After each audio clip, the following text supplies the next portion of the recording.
ओम शांति। राजयोग meditation बहुत प्राचीन काल से ये भारत में भगवान ने स्वयं श्रीमद् भगवद गीता में सुनाया हुआ था अर्जुन को। और जहां गीता का हर अध्याय योग है, उसमें यह ध्यान योग का महत्व जो बताया गया है कि वास्तव में मनुष्य जीवन में हर कोई को यह ध्यान करने की आवश्यकता है, क्योंकि ध्यान से ही व्यक्ति अपने मन को शांत रख सकता है, स्थिर रख सकता है और अनेक प्रकार की परिस्थितियों के बीच भी संतुलित रख सकता है। वैसे आज का विज्ञान ध्यान के ऊपर काफी रिसर्च भी कर रहा है कि ध्यान करने वालों की मनस्थिति आम व्यक्ति की मनस्थिति से काफी संतुलित होती है।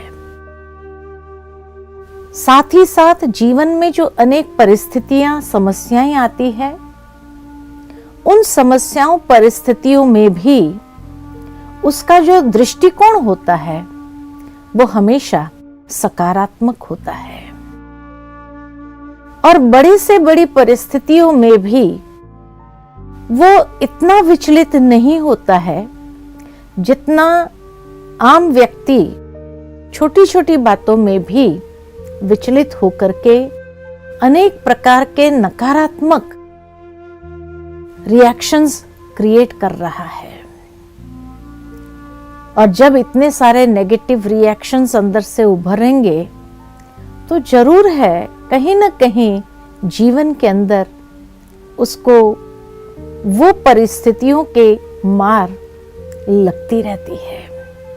इसलिए आवश्यकता है कि ये समय में जितना हम ध्यान के द्वारा आत्मा की बैटरी को चार्ज करें, उतना ही आने वाले हर परिस्थितियों में, समस्याओं में, अनेक प्रकार की चुनौतियों को सहजता से सामना करके पार कर सकते हैं।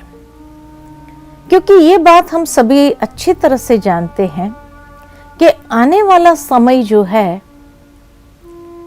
वो कैसा होगा, परिस्थितियों से भरा हुआ होगा या परिस्थितियों से मुक्त होगा, चुनौतियों से भरा होगा या चुनौतियों से मुक्त होगा। जरूर है ये कहेगा इंसान कि अनेक प्रकार की नई नई चुनौतियों का सामना करना होगा। और ऐसे समय में अगर आत्मा की शक्ति भी क्षीण हो जाए, हमारी आध्यात्मिक शक्ति भी क्षीण हो जाए, तो उन परिस्थितियों को पार करने की शक्ति, क्षमता कहां से आएगी। और ऐसे समय में फिर व्यक्ति नेचुरल है डिप्रेशन के शिकार बनते हैं। आज इसीलिए तो डिप्रेशन वाले किस्से बढ़ते जा रहे हैं। घरों में भी लोग अनेक प्रकार के परिस्थितियों से घिरा हुआ स्वयं को महसूस करते हैं, तो बुद्धि काम नहीं करती है और डिप्रेशन का शिकार बनता जा रहा है। इसलिए जब दिन प्रतिदिन समय नाजुक होता जा रहा है, ऐसे समय में हमारी आंतरिक स्थिति नाजुक नहीं होनी चाहिए, लेकिन आंतरिक स्थिति सशक्त होनी चाहिए, पावरफुल होनी चाहिए। और जितनी आंतरिक स्थिति मजबूत होगी तो परिस्थितियों में भी मजबूर नहीं बनेंगे, लेकिन उन परिस्थितियों को सकारात्मक तरीके से हैंडल करते हुए, अपनी मनस्थिति को भी ऐसे समय में हैंडल करते हुए उन परिस्थितियों को पार करना बहुत आसान, सहज हो जाएगा। अब भीतर से अगर सशक्त होना है, ये समय की पुकार है, समय की मांग है, और उसी के लिए ही ध्यान करना आवश्यक है। क्योंकि ध्यान से जब व्यक्ति के अंदर वो एकाग्रता की शक्ति बढ़ती है, तब अनेक प्रकार की सुषुप्त शक्तियां जो है उसको हम जागृत कर सकते हैं।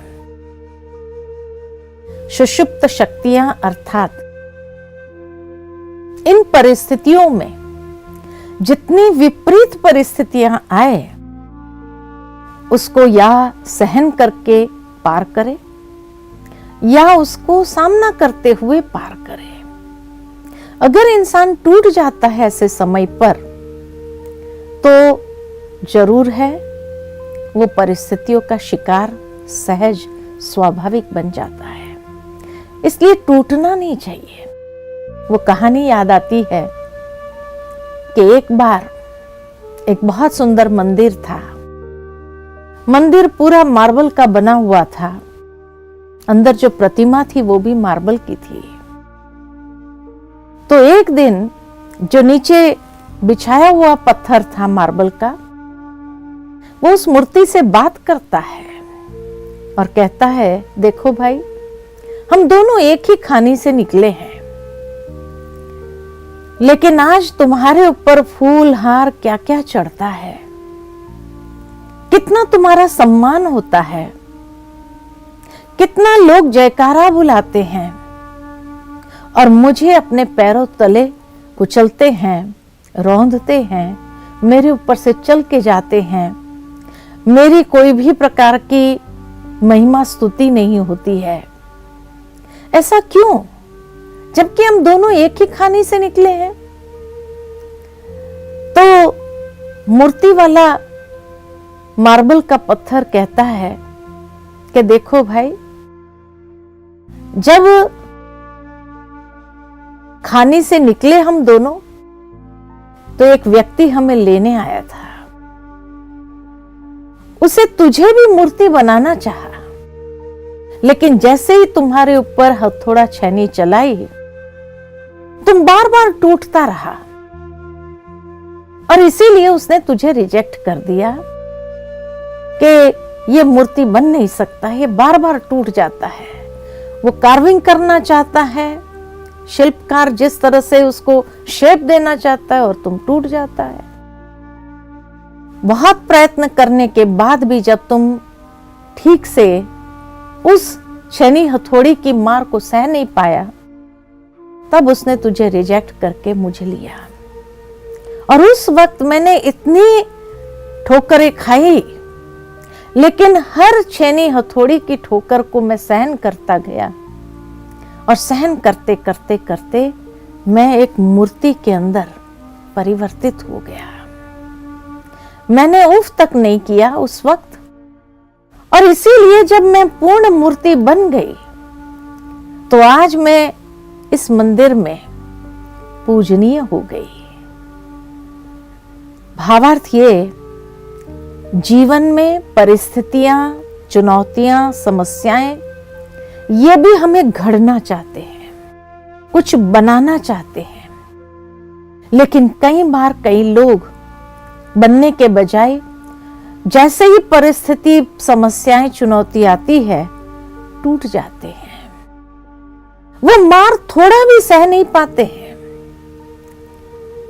इतनी भी मजबूती नहीं होती है, और जब सहने की शक्ति ही नहीं है, टूट जाता है, बार बार रिएक्शन में आ जाते हैं, अनेक प्रकार के नकारात्मक प्रतिक्रियाएं निकलने लगती है, तो फिर बाद में तो परिस्थिति क्या, लोग भी उसको रौंदना ही चालू करते हैं, लोग भी उसको दूर कर देते हैं कि ये कोई काम का नहीं है।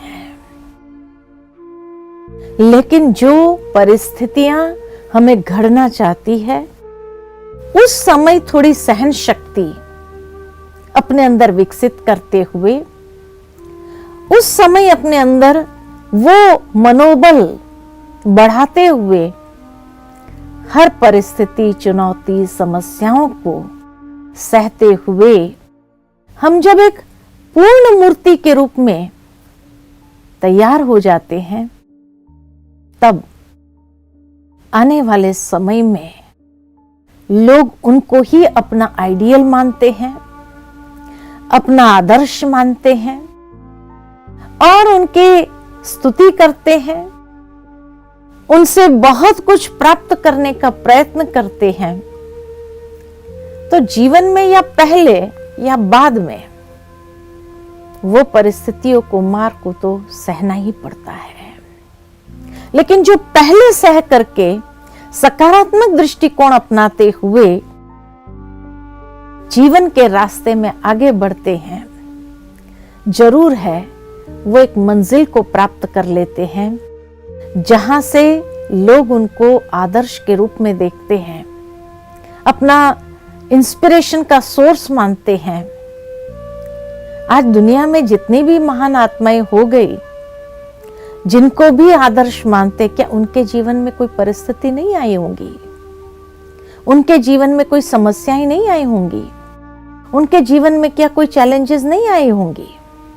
लेकिन उनको सहन करते हुए सकारात्मक दृष्टिकोण के साथ वो आगे बढ़ते रहे, तब लोग उनको पूजते हैं, आदर्श मानते हैं। और जो बार बार टूट जाता है, बार बार रिएक्टिव हो जाता है, वो तो बाद में रौंदा जाता है। तो इसीलिए हमें ये अपना जीवन का चॉइस बनाना होगा कि क्या पहले हमें सहन करना है या बाद में सहन करना है। पहले सहन करेंगे तो बाद में पूजनीय बन जाएंगे, पहले अगर टूटते जाएंगे तो बाद में रौंदे जाएंगे। तो इसीलिए आवश्यकता है कि अपने जीवन को हम इस तरह से संवारें, अंदर से वो मजबूती हम विकसित करें, और वो आएगी मेडिटेशन से। जितना हम अपने अंदर एकाग्रता को विकसित करते हैं और उस एकाग्रता के साथ आगे बढ़ते हैं, उतना हमारे अंदर की शक्ति जब बाहर आ जाती है तो कोई भी परिस्थिति हमें कोई नुकसान नहीं पहुंचा सकती है। तो इसीलिए विज्ञान भी उसके ऊपर रिसर्च करता है कि मेडिटेशन से कितने फायदे हैं जीवन के अंदर, कि जिन फायदों के आधार पर हम अपने जीवन को वैसा घड़ करके पात्र बन जाते हैं। तो चलिए थोड़ी देर के लिए हम मेडिटेशन करते हैं।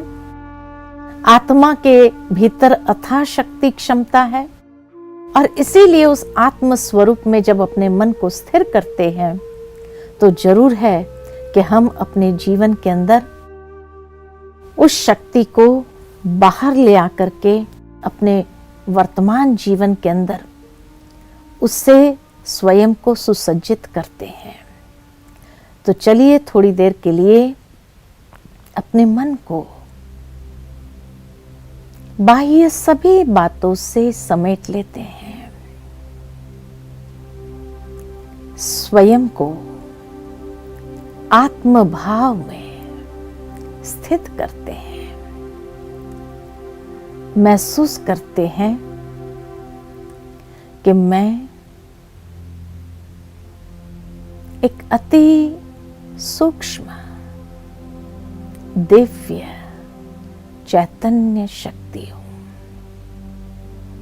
मैं आत्मा अजर अमर अविनाशी हूं। मेरे भीतर अनेक शक्ति क्षमता है। मुझे उन शक्तियों को बाहर ले आना है। मैं आत्मा अपने असली स्वरूप में शक्ति स्वरूप हूं। मैं आत्मा परमात्मा सर्वशक्तिमान की संतान हूं। उस सर्वशक्तिमान परमात्मा की सर्व शक्तियों की छत्र छाया में स्वयं को अनुभव करती हूं। ओम शांति।